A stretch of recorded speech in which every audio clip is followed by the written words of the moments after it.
And that's right, everybody. Welcome back once again to another edition of the Best Seat in the House podcast. As always, I'm your host, Rob Cramer, joined by my co-host, Daniel Bobo Curlin. And Dan, how you doing today, buddy? I'm doing fine. Everything, just a little bit annoyed that's going to be the Super Bowl matchup none of us wanted to see. What's that, Dan? Can you say the end of that again real quick?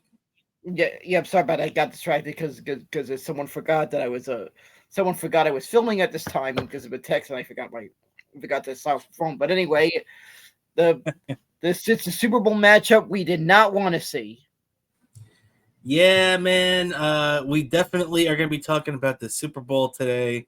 No doubt about that. It's it's a rematch, and it's going to be a good game. Yeah, that's true. But I have to admit, I can't stand the Eagles. I can't stand the Chiefs specifically because of those annoying shots of Taylor Swift every time Travis Kelce does something. Freaking can't focus on real fans instead of that idiot. The only good thing only good that would come out of this, because either way it'd be not so good, because I can't stand the Philadelphia Eagles. And Understandable. Then the Chiefs I'm annoyed at for that reason. But on the other hand, could be maybe somewhat of a good thing if the Chiefs win, because apparently we're speculating Travis Kelce will retire. That'll be a glorious thing for football if Travis Kelce retires, because that'll be back to Taylor Swift free football. A glorious thing. And well, a word of advice to Taylor Swift, if she does break up with Travis Kelce: don't date athletes. I like my sports Taylor Swift free. Don't worry, she's coming for Pete Alonso next after he breaks up with his wife. So. No. But we'll get into Pete Alonso in a little bit.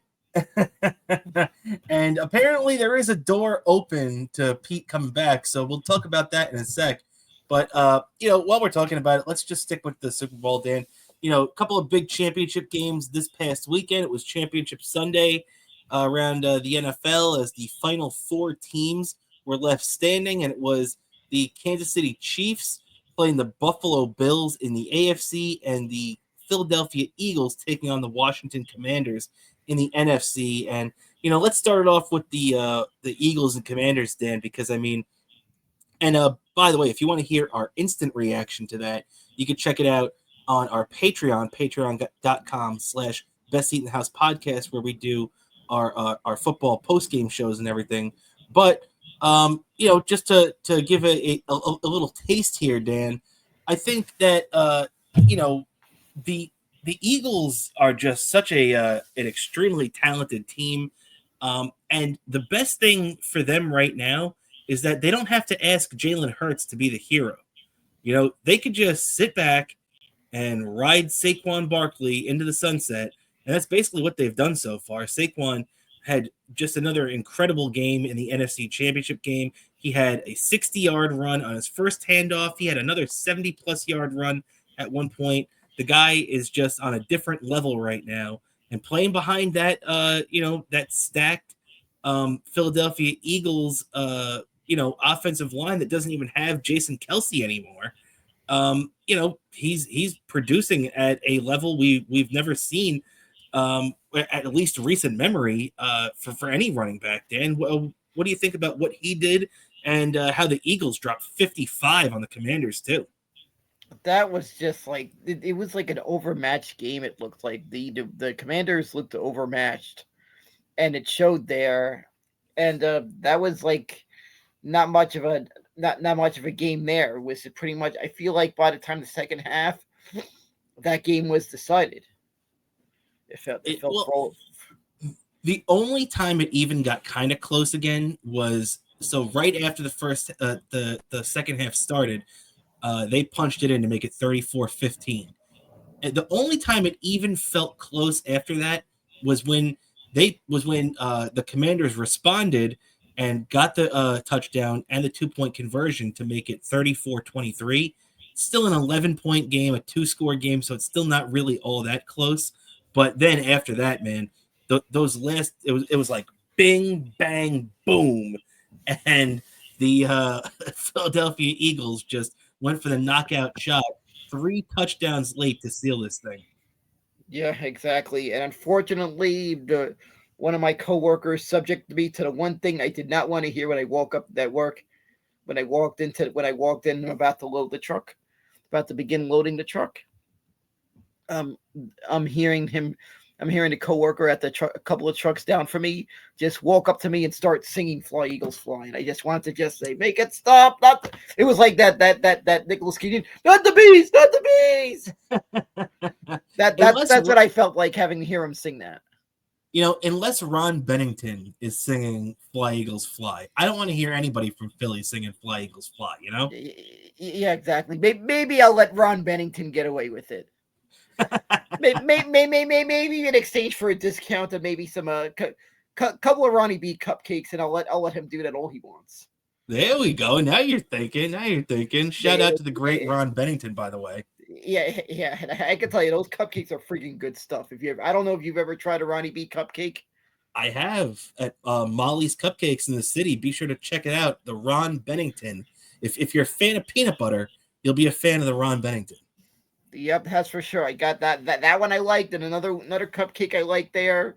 That's also pretty good. Is this one called the Cookie Monster, which is pretty good also. I haven't had that one. Definitely, we'll look into it. No doubt about it, Dan. But so we had this Super Bowl a couple of years ago, and it was actually one of the more entertaining Super Bowls we've had in recent memory. Came down to a field goal again. This one went into overtime. It was 35-35 going to OT. Field goal that the Chiefs kicked in OT sealed it 38-35.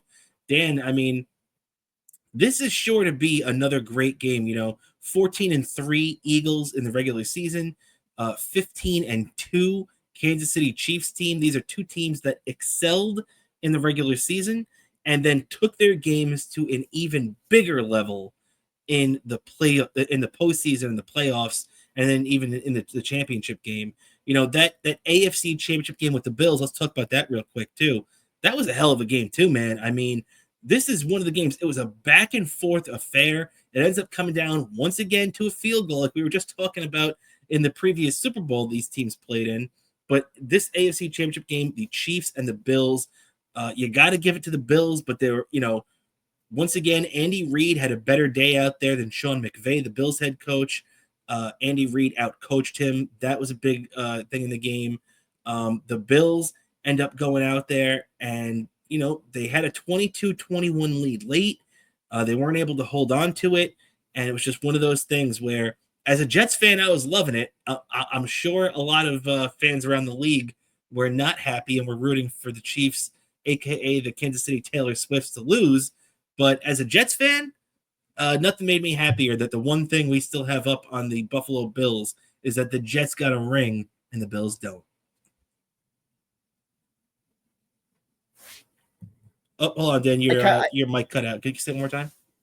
I was going to say also somebody had to check on Carl Hemberger. Poor Carl. I know. He was the one Bills fan that we were rooting for. Yeah, exactly. And I would say to Carl right now, I've experienced this all the time with the Mets a lot of years, so I kind of think on that. It's true. We've been there. We've done that. So definitely, we have a lot of experience with coming up short in big games like that. So unfortunately to Carl, his team came up just a bit short, but you got to give it to Josh Allen and that whole team for having another great year. Hey, as a Jets fan, I'd kill to have a season like that. So just an awesome year for them. And, I guess while we're talking about it, did you have something to add, Dan? Yep, and then of course also leading up to the Super Bowl, I'm just gonna be bringing out some DVDs and some old Super Bowl highlight films for the 4 times the Giants won the Super Bowl. Yeah, well, you're gonna be if you could do that and have relatively semi-recent players going back to 2011 and 2007, and then you can go back even a little further if you want to see the Giants in 91 and 86. But if you want to see my Jets on that, Dan, you're going to have to get something that can play black and white film because it's been a long freaking time since the last time the Jets have been there, since 1968. January of 69, if you want to be specific about it. Yep, I think that highlight film is that old enough. It's been released on multiple formats.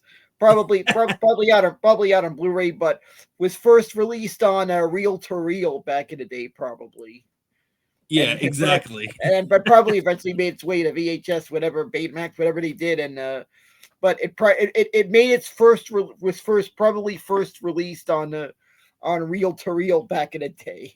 Yeah, and it's probably that thing was probably released on.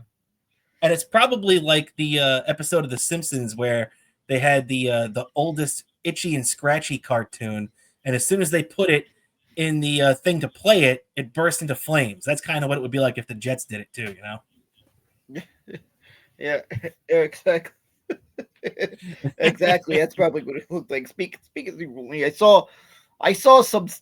There was some stuff at the Football Hall of Fame. I noticed they had a bit of this. There was a section that entirely dedicated to the Super Bowl, right? The Hall of Fame that's dedicated entirely to the Super Bowl, right? One of the things was like there was a little bit of stuff from Super Bowl III.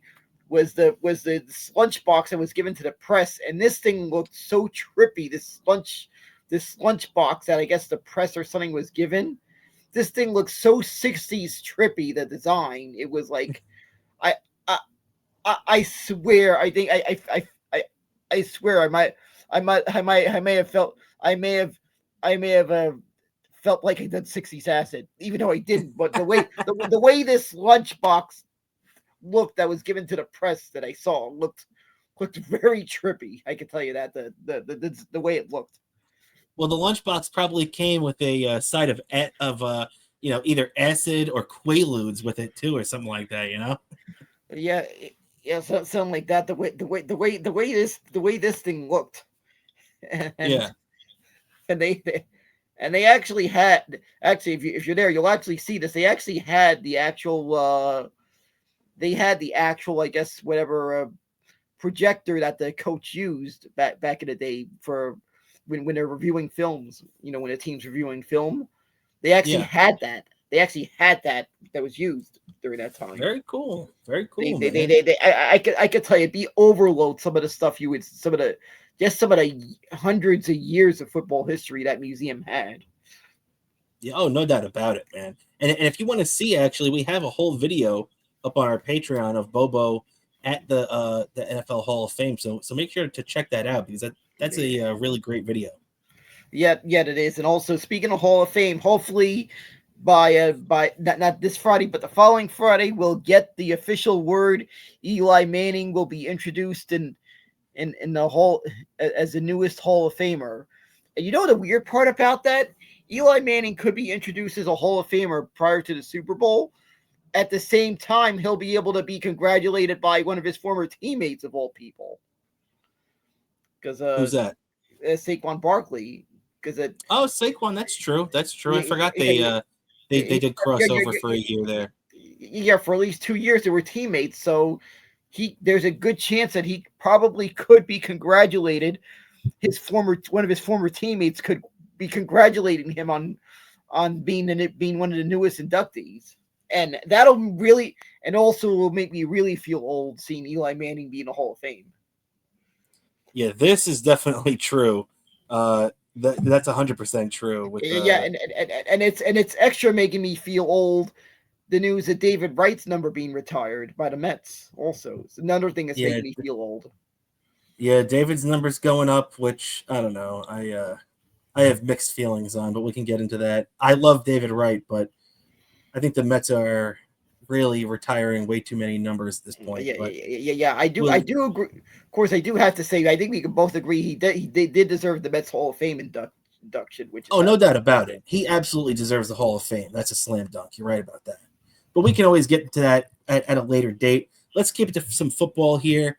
Obviously, like you said, we'll be talking about the Eli Manning situation as he gets close to his induction or possibly, being revealed in, prior to the Super Bowl that he will be getting in. So we'll definitely be touching on that, talking a little Hall of Fame there. But I do want to also get into some pending news going on with the Jets right now, who, as me and you were talking about on Sunday's show, the Jets actually came to an agreement finally over last weekend where they settled on head coach Aaron Glenn and general manager Darren Moogie. The Jets take Glenn as the defensive coordinator from the Lions and make him their head coach. And they take Darren Moogie, who was the assistant general manager under the Denver Broncos facility over there, started off with John Elway and everything. He'll be coming in and ascending from assistant GM to their full-time top dog GM. And they're, so I think that's an interesting combination there. One thing that me and you said is that, one thing that we both kind of thought the Jets needed was experience on this job. And at least for the guys, that they're going to be putting in the leadership roles, that's head coach, like you see a GM there.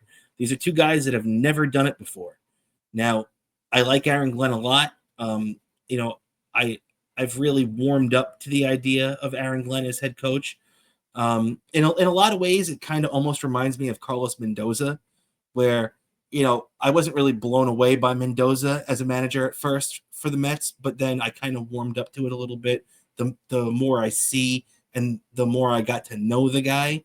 And I kind of feel the same way with Aaron Glenn, even though I've always liked Aaron Glenn. He was the only cornerback in Jet history that I liked more was Darrelle Revis. I was a big fan of Aaron Glenn, especially when, he was with the Jets early on there in my formative years, becoming a Jets fan. And he's like a Bill Parcells disciple. Parcells is a guy that he still keeps in touch with and considers him his mentor. And I want and love that Bill Parcells touch on the franchise. That I think the Jets need a lot more of that.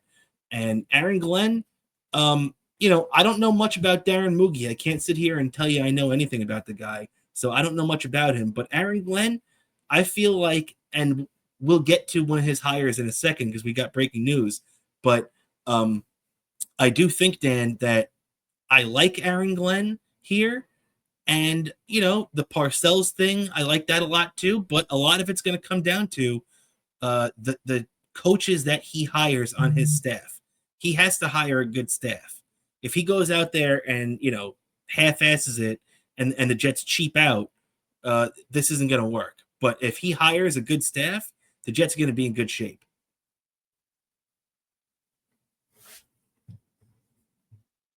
Breaking news. Breaking news. Exactly. Breaking news, Dan. Like you said, the breaking news is that the Jets now so if you're not familiar with this guy, Steve Wilks, he used to be defensive coordinator with the Carolina Panthers. He also was the interim head coach there, and he got a year as head coach as from the Arizona Cardinals. They went 3-13 that year, but it was also kind of like a tank year where he got screwed, kind of like Gerard Mayo did with the Patriots this year, where they gave the guy 1 year and then fired him. Made no sense. So then Wilks goes on and did pretty good in Carolina as the interim coach. Now, I like the fact the Jets are bringing this guy in here. He's been a head coach before at multiple different locations. He can help prepare Aaron Glenn for everything that comes with being the defensive coordinator. And this interview just went tonight. Steve Wilks, this interview just happened tonight, and apparently the Jets hired him on the spot. So the breaking news, if you're just tuning in right now, is that the Jets have hired defensive coordinator Steve Wilks to take over their D. And you know what? I like Wilks a lot. I don't know how much you know about him, Dan, but this is a guy that runs a very aggressive style of defense right up the Jets' alley. And I'm excited to see what he brings here and how he adds to Coach Glenn's staff. His experience and his little credibility we got there. And then Aaron Glenn, even though might be a rookie head coach, when you realize that he comes from the Bill Parcells lineage, that could be a good thing because there seems to be a lot of success we've had from there's been a bit of success from the Bill Parcells lineage. When you look at when we get two other examples, Bill Belichick, an assistant coach with Bill Parcells with the Giants, and another one who is an assistant coach under Bill Parcells, Tom Coughlin. So It's true. there seems to be some kind of pixie dust or something with the Bill Parcells lineage, And also Sean Payton too. Sean Payton was a Bill Parcells guy. yeah, I forgot when that was. He was with under Parcells. I forgot when that was.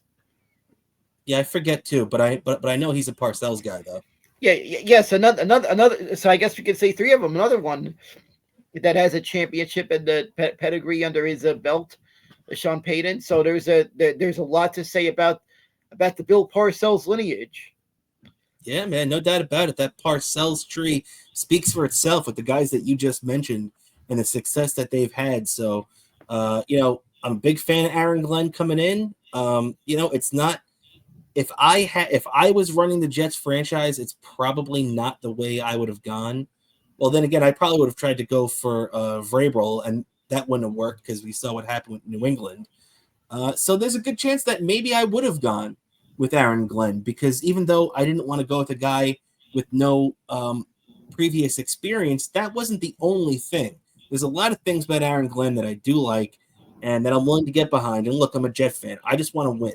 I don't want to be right. I don't want to be the guy sitting here saying, a year from now, being like, "I told you so. You should have hired a guy." No. I want it to be like it was this past year for the Mets, where me and you were sitting there at the end of the season saying, "Holy crap! I can't believe how happy I am that I was so wrong."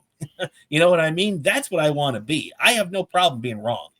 Yeah, exactly. You want to be in a situation where you find yourself potentially wearing a Super Bowl championship, wearing Super Bowl stuff. Yeah, man, it's true. And for the Jets, it's been a long freaking time since that happened. Me and you were both not even a thought in the world before the last time the Jets won a Super Bowl. Yeah. And by the way, a little heads up. You probably don't know. I don't know if they still do this, but I noticed with the Super Bowl program, and I got two versions. The times when the Giants were last two times the Giants were in the Super Bowl, I got two versions of that Super Bowl program. One was like the one they sold in like stores and stuff, like this, and or like at a Barnes and Nobles. And I got the one that, of course, I got the stadium editions. That of course, I was at the Super Bowl 46. I got the stadium edition. It was a hologram cover. That's pretty cool. Yeah, They didn't have that in 1968. yeah. Yeah, exactly. So you might end up buying a ton of merch. You might end up buying a ton of merch. I can tell you that. Oh, You might end up believe being me, a ton of merch, if the Jets, yeah, and I'm sure you will be armed to the teeth to try to win tickets from the marquee. I hope you will be armed to the teeth to ready to defeat the marquee. oh, but believe me, Dan, if the Jets are even in the Super Bowl, I'm going to be spending a lot of freaking money, probably a whole paycheck on merch and all that kind of nonsense. But I did want to get your take on this though, Dan, because I did like how Aaron Glenn handled himself. This is the last thing on the Glenn press conference, because I don't want to go too crazy about it. But I was pleasantly I don't want to say surprised, but I was very happy with how this Glenn press conference came out. I was happy with the way he handled himself. The New York media tried to push him around a couple of times, and he wouldn't take the bait. They kept trying to see what his thoughts on Aaron Rodgers were, and he didn't say anything. Then again, when they asked him, what he looks for in a quarterback, he basically described Aaron Rodgers when he said, tough and goes out there and is a warrior. That's basically Aaron Rodgers as we saw this season. But there were a couple other things, Dan, where for me, I liked the fact that he knew they were trying to get something out of him and he wouldn't give it, because, the thing as Jet fans we've seen for the last couple of years is Robert Saleh and all these guys. It seems like they're all trying to be friends with the New York media. Now, if there's one thing that Bill Parcells knew, is that you're not friends with the media. You can use the media to your advantage and let them put your talking points out there, or or use them for whatever need you have at that moment. But you can't be friends with the media, and you can't trust them. And Bill Parcells knew that better than anybody. And I feel like Aaron Glenn started out on the right foot there. The only thing that I wish I got out of Aaron Glenn was I really hope that he comes out eventually and either says or shows it by the fact that it's going to happen that they want Aaron Rodgers to come back at quarterback. Because to me, I'm all in right now. But I don't want to go through a rebuilding quote unquote season next year. That's not the Jets have too much talent on this team still. You have Sauce Gardner, you have Jermaine Johnson coming back, Breece Hall, Garrett Wilson, and a litany of other guys on this roster, and whoever they're going to add in the draft plus free agency. The Jets have a good enough roster that with better coaching and the continued quarterback play from Aaron Rodgers, they could be a playoff team next year. But the thing that worries me is that do the Jets, like, if you're a coach like Aaron Glenn, you better value winning in year one. That's what I'm saying. If you want to go out there and go 4-13 in year one, I'm not signing up for that. And it seems to me like it all comes down to their decision on Aaron Rodgers. If I hear Aaron Glenn and Moogie, the GM, Darren Moogie, come out and say, oh, yeah, we want Aaron Rodgers back next year as our quarterback, and we're going to make it happen, that to me is slam dunk. I'm behind you guys. Let's go. If they turn around and tell me that Aaron Rodgers is not going to be the quarterback, like for whatever reason, they're too good for Aaron Rodgers to come back next year, and they don't want him, and they're going to just either throw a rookie out there or, God forbid, start Tyrod Taylor, that to me shows that they care more about putting their fingerprints on the organization and getting credit for the winning rather than winning year one with a Hall of Fame quarterback. You know what I mean, Dan? It's going to tell me a lot what these guys' motivations are depending on what they do with Aaron Rodgers. Yeah, exactly. They need to bring back Aaron Rodgers, and maybe they could draft a quarterback in the draft that'll be sit there under the wings of Aaron Rodgers for 1 year before, and then be ready to take over the next year. Because more than likely, if Aaron Rodgers returns, he's retiring after this year, and it'll Most really likely put the pressure, and it'll put the pressure on the Jets to they got to do it. They got to do it. They got to do it next year. Yeah, that's why I totally agree. And me and you have been saying this for months now. You bring Rodgers back, you draft a quarterback, and you let him sit for a year. Now, look, the Jets have the number 7 overall pick. You know, me and you are going to be talking about the Giants in the next couple of weeks as they ramp up to a to the NFL draft. And at number 3, it's going to be kind of hard for the Giants to get a pick, to get a quarterback at that pick. You know, unless certain things break their way, or maybe they trade up. It's still going to be a question if the Giants even get a QB at 3. The Jets are even in a worse position. The Jets are drafting 7. So the Jets can't sit there and say, oh, we're going to get a quarterback at 7, because it's probably not going to be there, or you're going to be really reaching in the draft, which you don't want to do, especially that high. So I got no problem drafting a quarterback later on, though. I keep hearing the name Jackson Dart. I would love to see a guy like Jackson Dart come to the Jets, but it's not going to be as a first-round pick. Maybe a late-round pick like Mahomes was, or Lamar Jackson, but it's not going to be a top 10 pick. You know, it's going to be where the Jets are going to have to they're going to have to trade back into the first round or to the beginning of the second round or something if they want to get this guy. That's what I think is the to get a guy behind Rodgers. You know what I mean? Yeah, exactly. That's what it's going to take. Exactly. That's what I expect. Yeah. So, I mean, hey, there's still a lot that's going on, a lot for us to, look forward to with the football, and it's all going to be unfolding before us the next couple of weeks. So, can't wait for the Super Bowl. Can't wait for free agency and all that other fun stuff to start. And then our mock drafts start up. So we'll be taking a look at that in no time. What's that, Dan? Yeah, exactly. So it's going to be a lot. It's going to be a lot. It's going to be the most It's going to be one of the most nerve-wracking NFL drafts for me to watch. And if I'm not satisfied with whatever happens, I might just rage turn off, change the channel, like a couple of NFL drafts before when the teams ahead of us the draft pick we were expecting, and then the downfall then didn't go our way. So Yep, hopefully yep, this one will go our way. absolutely, Dan. So, like we were saying, a lot to look forward to in the draft, a lot to look forward to in football in particular coming up.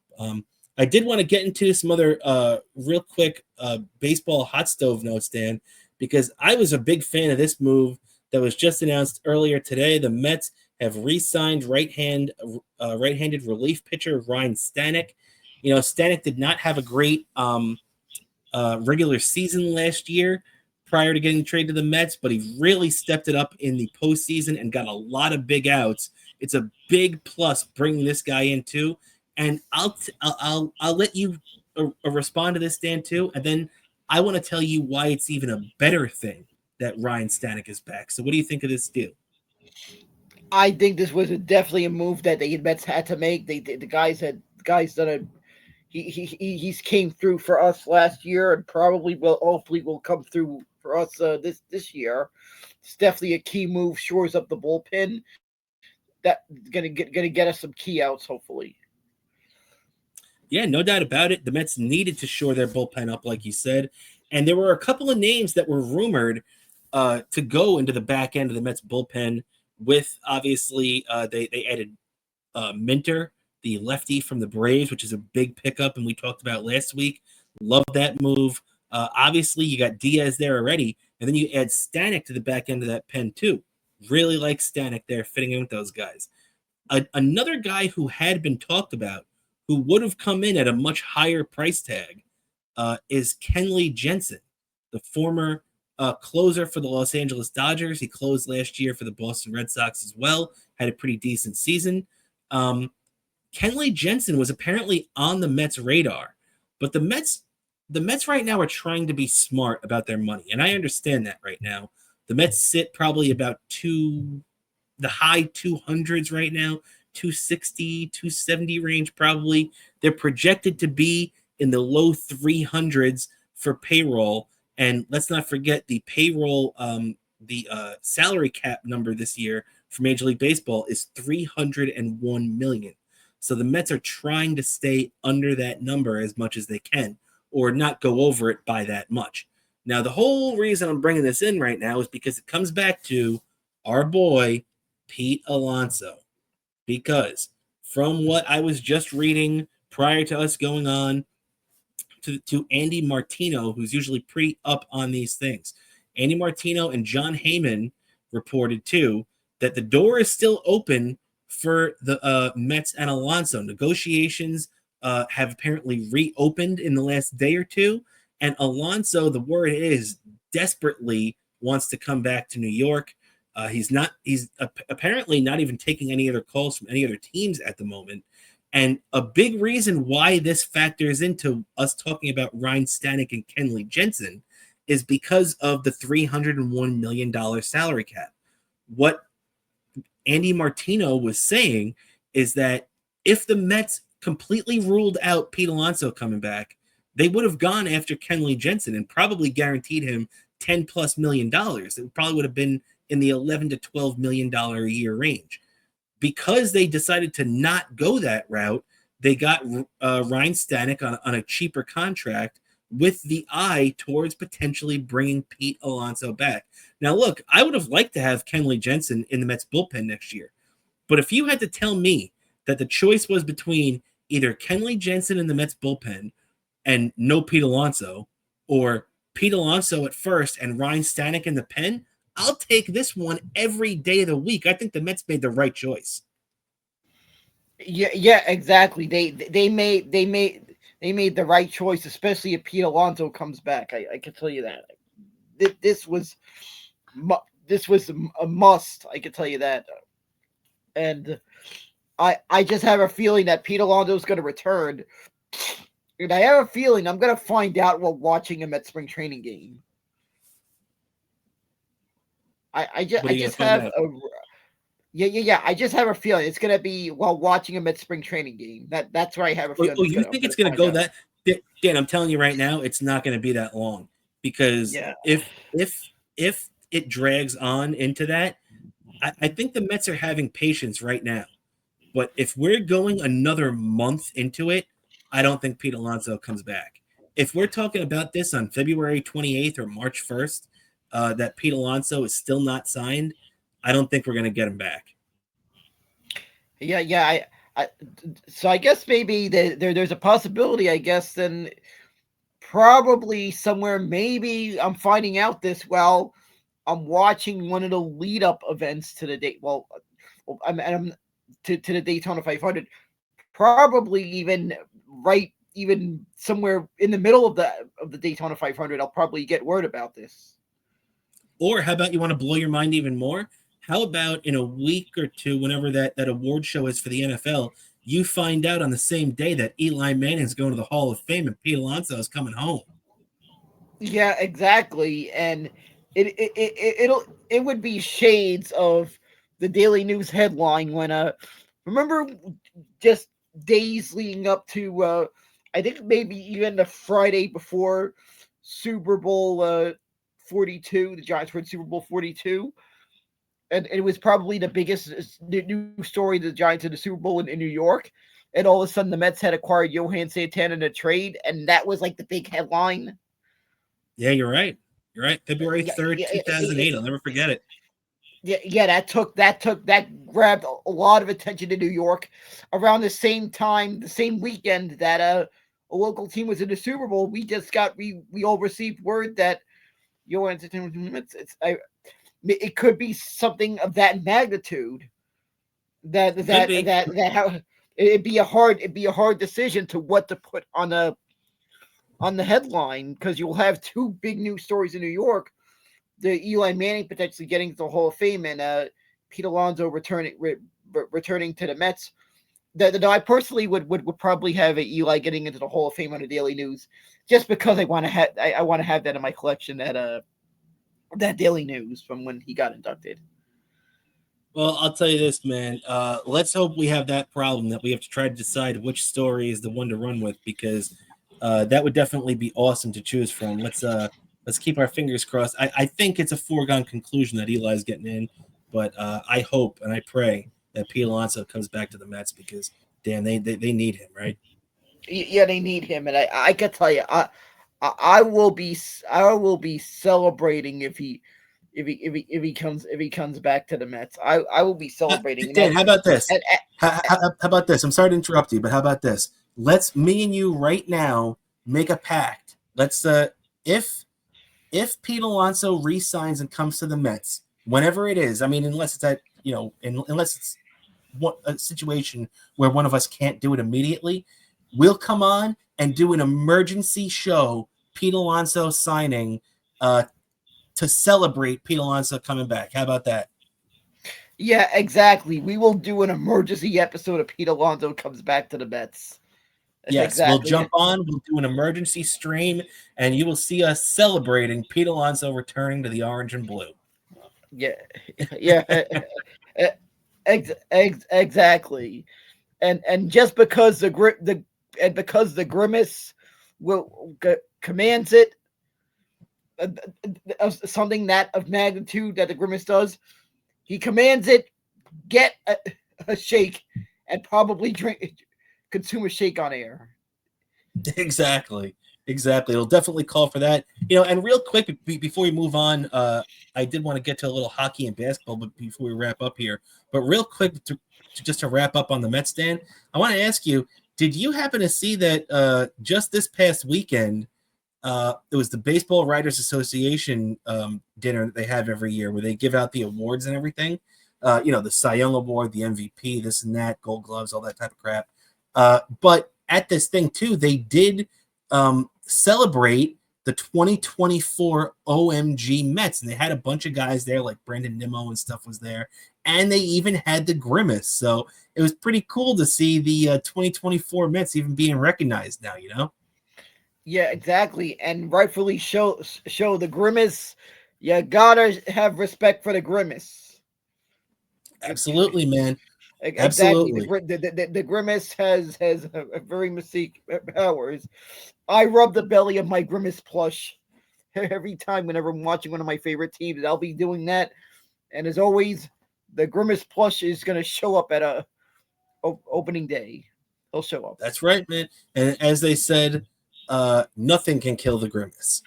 But unfortunately, something can kill the New York Rangers little run they've been on recently, because that came in the form of a big punch to the jaw yesterday by the Carolina Hurricanes. Dan, the Rangers now they blow the game on Sunday against the Colorado Avalanche. You know, they were looking really good too. They blew out the Flyers at the end of last week. They come in riding high, a home game against the Colorado Avalanche, who just traded Mikko Rantanen to this freaking Carolina team, and they lose that game 5-4. Don't even get a point out of it because they should have taken it to overtime, but choked it out. Lost 12 seconds left in regulation, and then this game, this was one of the worst games the Rangers have played in months. This looked like one of those November swoon games from a couple of months ago when the Rangers really just weren't playing anything at all. Awful game, and just they got to find a way to wake up. Yeah, this game just made me just upset. Like there was like it may have been looking like that scene in Bob Uecker in the movie Major League. Like I pulled out just the bottle of whiskey. How bad this game was. Yeah, just awful. I mean, it was 2-0 going, and then they scored 2 goals in the third to pull away. It was an early goal in the first, a late goal in the second, and then 2 goals in the third to put it away. The Rangers have made a habit this year of allowing goals in the first minute, which it wasn't the first minute, but it was pretty damn close early on in this game. Then they allowed a goal in the final minute of regulation in the second period, and then just completely got outplayed in the third period. So just bad job by the Rangers. Let's hope that with the recent 10-game point streak they were on and everything, let's hope this is maybe just a little bump in the road. But I did want to ask your opinion, because there is a guy the Rangers did reward in the last couple of days that did play a big role, I believe, in their defense really getting turned around the last few weeks, and that's Will Borgen. Now, I got to say, I'm kind of, I don't really know how great this deal is. I like Will Borgen, but the Rangers did just give a 29-year-old defenseman a 5-year contract worth over $4 million a year. So they better freaking hope and cross their fingers that that Will Borgen A, stays healthy, and B, stays productive. But I don't know, Dan. I like Will Borgen. I don't have a problem with them extending him. 5 years might be a bit rich for my blood, but how do you feel about this move? I'm kind of 50-50 of it. I'm kind of more like I'm gonna have to wait a little bit longer in the long run to see how satisfied I am with this extension. But on its face, it's nice to know that Borgen's going to be here next year. This is the type of guy that you can build around too. But you know what? It also kind of makes me think of that with the Rangers agreeing to pay Will Borgen that type of money, it kind of makes me think that 2 guys aren't going to be here next year, and that's Ryan Lindgren and Keandre Miller. Yeah, exactly. It's one of those. It's one of those situations that's gonna happen. But we'll see how it turns out. What do you think if you were the GM, if you were in Chris Drury's seat right now, and you had to choose between Borgen or keeping, Miller and Lindgren, like which way would you lean? I just feel like I'd be more wanting to keep Miller. Yeah. Yeah, because I like Miller too. It's not even so much Lindgren. I think I'm with you on that it's more about Miller. But hey, we're gonna have to see what happens there. Now, the thing that really got under my skin and annoyed me with this too is that we keep hearing the Rangers are so hot for JT Miller. They want JT Miller. They've been pursuing a trade with JT Miller that includes potentially Mika Zibanejad. They've been talking about this for months at this point. The Rangers have been obsessed with JT Miller, who, by the way, let's not forget, is 32 years old.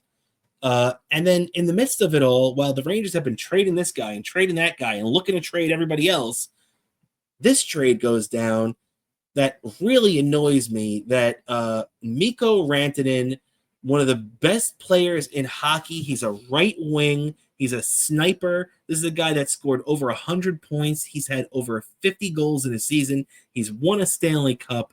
He's exactly what the Rangers need on their team in every way.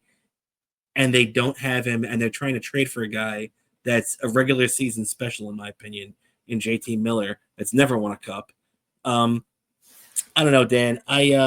It just really annoys me that the Rangers didn't go all out to get this guy. Now, before I finish, I do want to point out that it was pointed out to me on Twitter that that Carolina was kind of in the best spot for this. They gave up their center Nikas for him, who's an affordable contract that is going to be around for a couple of years. And that's kind of what made the move so appealing to the Avalanche. But I'm telling you, man, the Rangers could have found a way to get this deal done. Whether it's maybe eating some of the contract of Zibanejad or including first round picks, or the Rangers could have figured out a way to get this deal done. And it just annoys me that they didn't try to get it done, and then B just stood there and let this guy get traded to Carolina. Carolina is going to be such a tough team to beat now. I mean, what do you think about that? This one just hurt me big time. I was yelling out a bunch of stuff that maybe like that scene in SpongeBob, the end of the cursing episode when Mr. Krabs was cursing up every word in the book. I may have been yelling at all 11 of them. Yeah, I think we all were. I think you're right about that. But it's 13 if you're a sailor. Yeah. I forgot if it was 13 or I think it was 11 if you're a sailor. I haven't seen the episode in a while, but it's no. You were right. You were right. It's 11, but Mr. Krabs goes, but it's 13 if you're a sailor. Yes, I may have been yelling. I may have been yelling at 13. And yeah, man. I mean, the next time we're gonna have a chance to yell out for the Rangers now is on Saturday afternoon. Rangers and Bruins, 3:30 p.m. Big game. I think it was a game against the Bruins last month where the Rangers won that really started to feel like, okay, hey, maybe the Rangers, maybe they're not dead in the water. This was right around Christmas time. They played the Bruins very well. I think they beat them like 5-2 or something.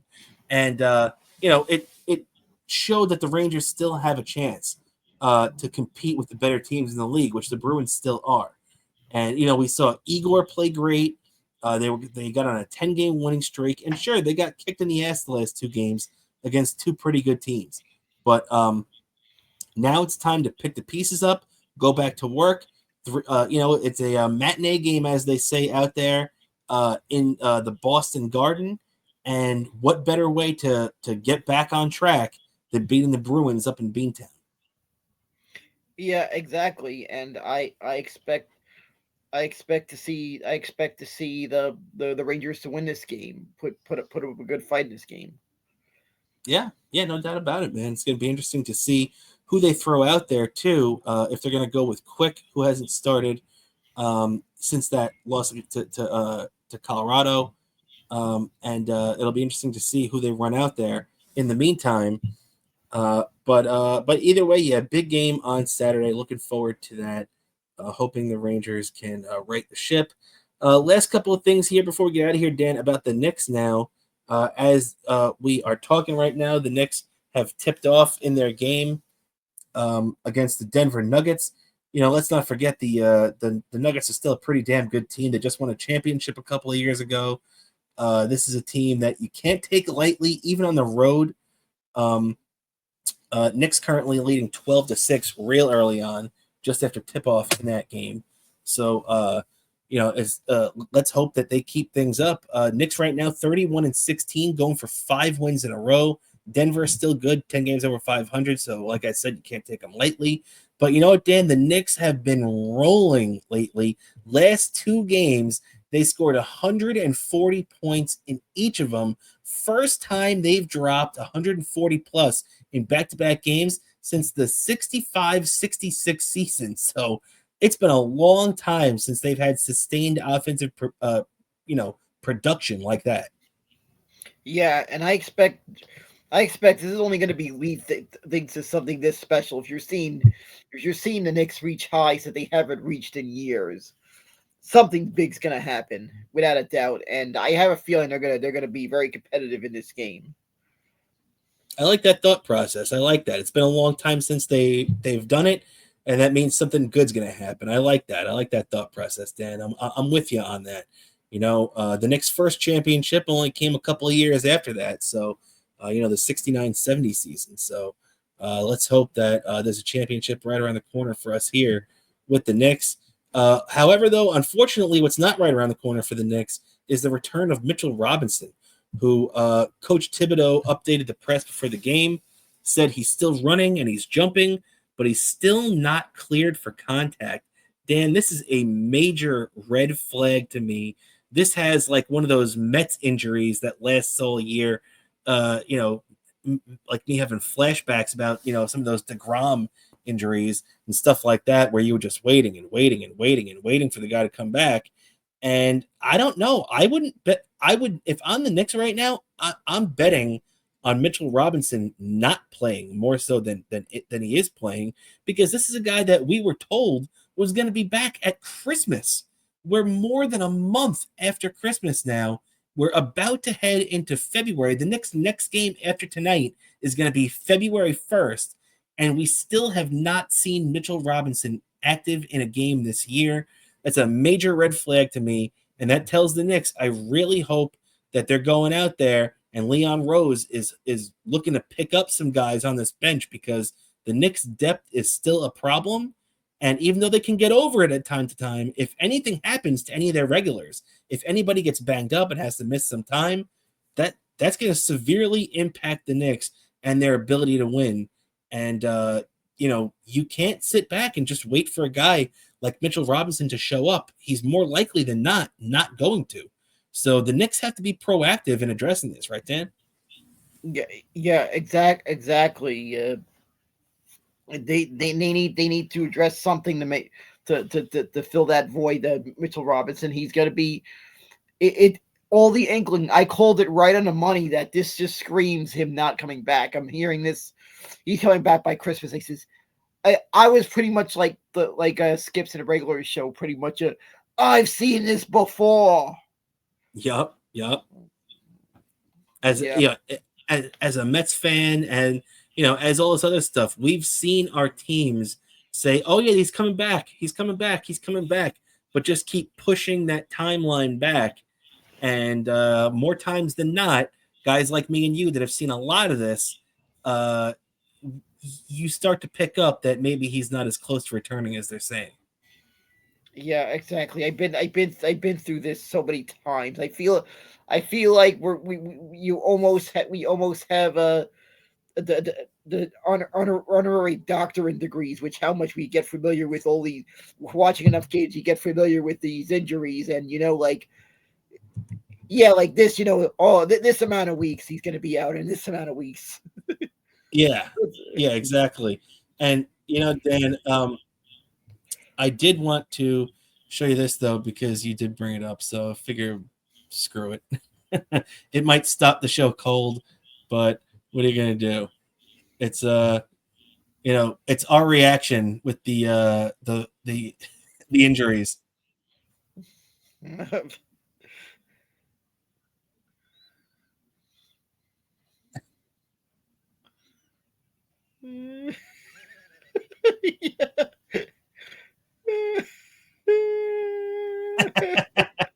Yep, exactly. It's our reaction.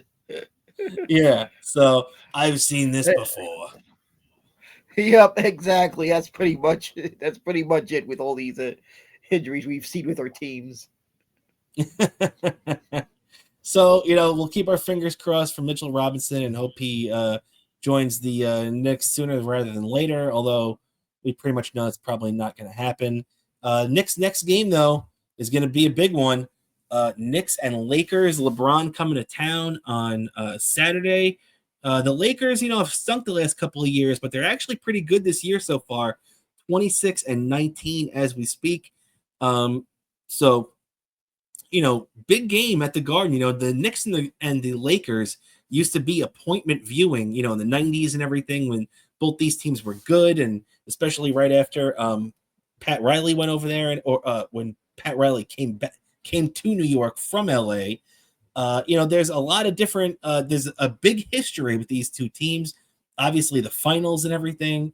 So it's always noteworthy when the Knicks and the Lakers meet up, and they're going to be doing it prime time, 8:30 at the Garden on Saturday night. So it's a big game, Dan.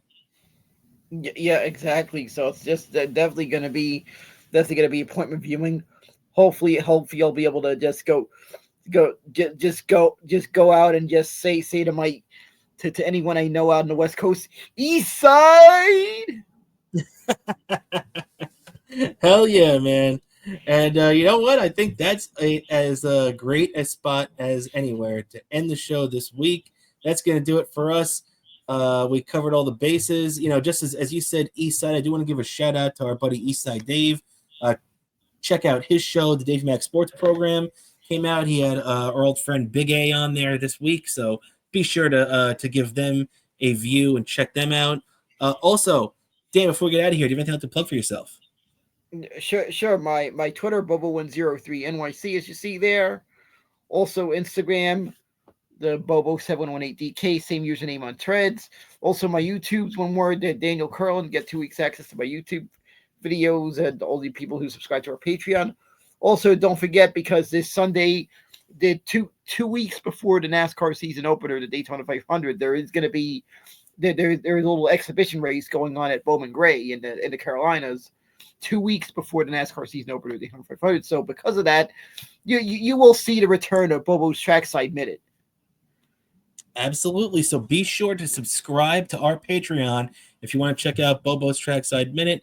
And also, real quick on this was from our our Instagram account at Best Seat in the House Podcast. You can check us out over there. I did want to point out that we did have a special guest on the show on Saturday, where me and Dan did Saturday afternoon's main event. If you haven't seen it yet, you can check it out.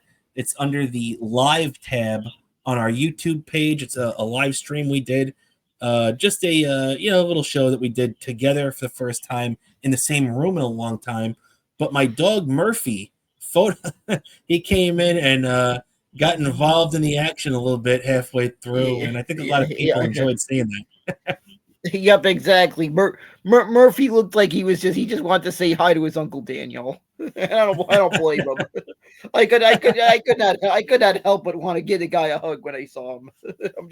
I just have that insane soft spot for dogs, and it's even evident whenever I visit friends and relatives, as you just saw there. Whenever I visit friends and relatives that have a dog, I just can't help but greet the dog with enthusiasm. Very cool. So if you want to see that, you can check it out on our Instagram or, like I said, on the actual live show.